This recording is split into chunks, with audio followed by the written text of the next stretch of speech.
Breaking news for you. Toyota has announced their final fix for the Tundra engine recall. Hey, it's Tim, Pickup Truck Plus SUV Talk, live from the camper from South Dakota. But that's probably not what you want to know. You want to know what the hell the fix is. Yeah, let's get to it on our website, pickuptrucktalk.com. Sorry for any video or audio quality. I'm live from the camper. Here we go. It's on our website. Just published a story. Toyota says they won't replace every recalled Tundra engine. Ooh, software will decide what they're recalling. This will get you guys fired up in the comments. It got me kind of fired up too. I was like, what do you mean software will decide? What the hell, man? So this is an image of what it looks like when you take the body off the frame. It's the easiest way to replace the engines. It's the way trucks are built. It just gets people fired up when they see this because it doesn't look good. The optics are not good with this. So we have finally revealed plans how to fix the thousands recalled 2024 Toyota Tundra trucks, as well as other vehicles as well. The Lexus LX 600s, the GX. Sorry, I've been firing this off as fast as I can. My brain's working faster than my fingers can type this morning. Instead, Toyota says dealers will use inspection software and vehicle drive data to determine whether an engine has been damaged by the manufacturing defect at the center of the recall.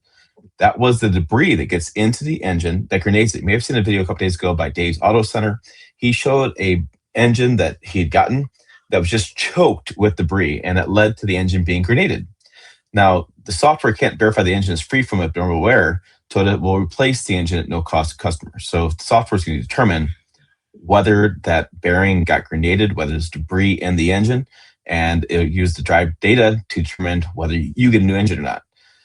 So the mechanic's not going to decide whether you get a new engine. The dealer's not going to decide. The software is going to decide.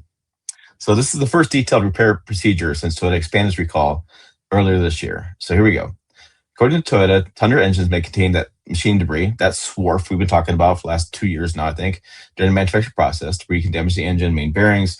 Main bearing number one is the primary bearing that fails, that gets more debris from it, that just choked up everything, even the oil squirters like Dave's Auto Center video showed. And it leads to no start conditions, lots of power failure. So this is for all 145,000 Toyota Tundra trucks, including the LX 600s and the GX 550s. Now, there's a new inspection process that, again, uses the vehicle data and the dealer diagnostic software to evaluate the condition of the engine's number one main bearing. People have been asking questions about other bearings. Why is the only number one main bearing? Apparently, if that number one main bearing fails, it's a domino effect. All of them go down. So that's where their primary focus is that number one main bearing. Getting that not to fail means the engine is good. Don't kill the messenger. Me. Kill, whoever I talk to in the comments. If the inspection confirms the bearing has not suffered abnormal wear, again, this is their verbiage from these recall documents. You can click on these links in the story and it'll pull up the recall documents. And you can read it verbatim right there on your screen. It'll pull all information up for you, okay? So if it says abnormal wear, the vehicle will not require an engine replacement. So no new engine for you. However, if the software cannot verify the bearing is free from damage related to defect, Toyota says the engine will be replaced at no cost to the owner. So that paragraph is the pivotal paragraph. They're going to inspect it with the software, and if it shows has not suffered abnormal wear, will not require an engine replacement.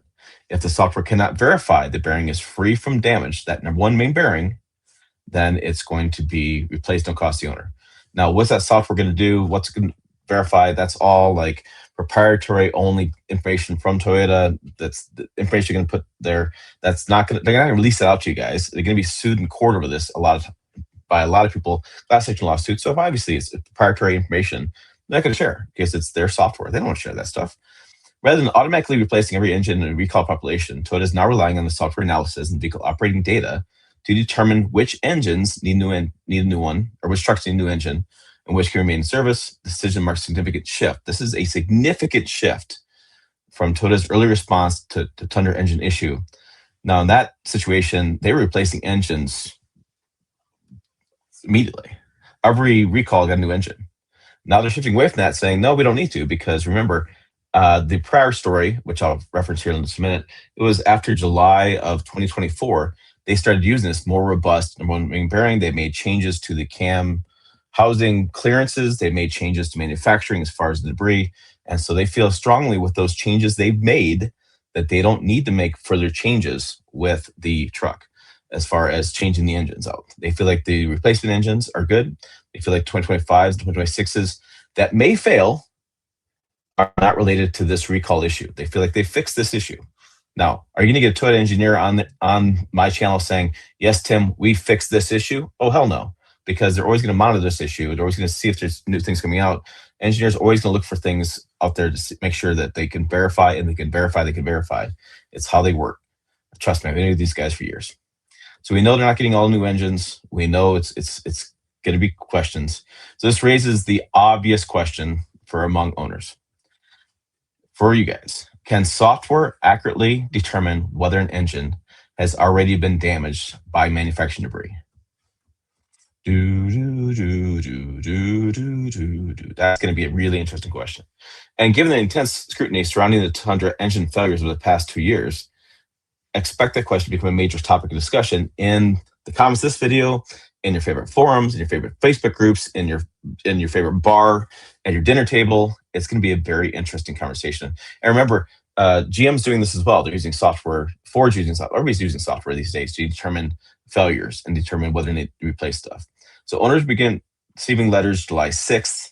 So you get some letters in the mail. You have notifications. Toyota's recall numbers are these: 25 TB14, 25 TA14. That's the recall for the previous campaigns. If you're experiencing no knock issues, contact your dealership immediately. Or excuse me, engine knocking issues, rough running, loss of power, contact dealers immediately.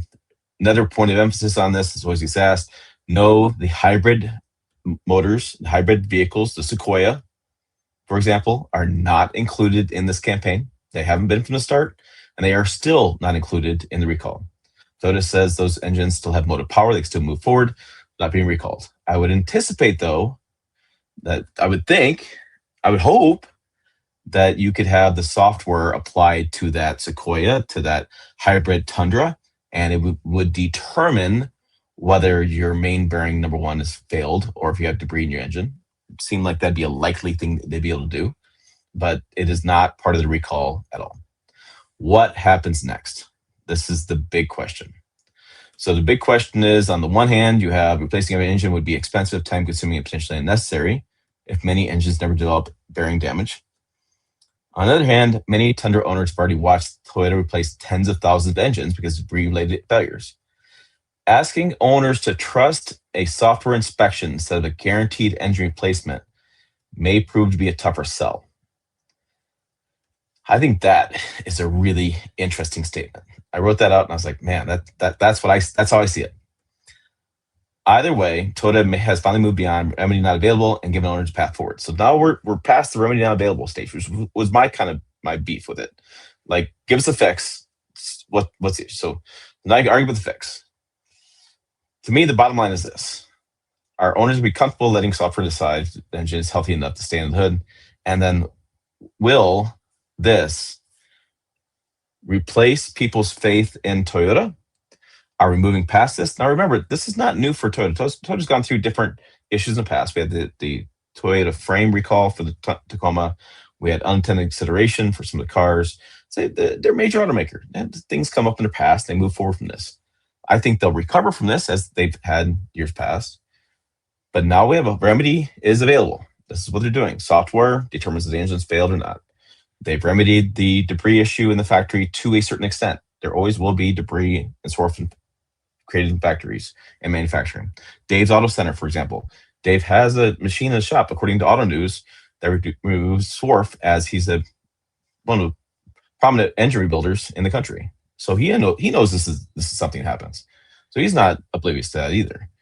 So this is something that has been a process now the last couple of years. So is this it? Are we done? This is that software's going to fix it, or do you still going to have trust issues with Toyota moving forward? Comment down below. Check out more videos on the channel up over here. Yeah, that way. PickupTruckTalk.com is your source for lots of truck news going on. And as always, I will see you down the road.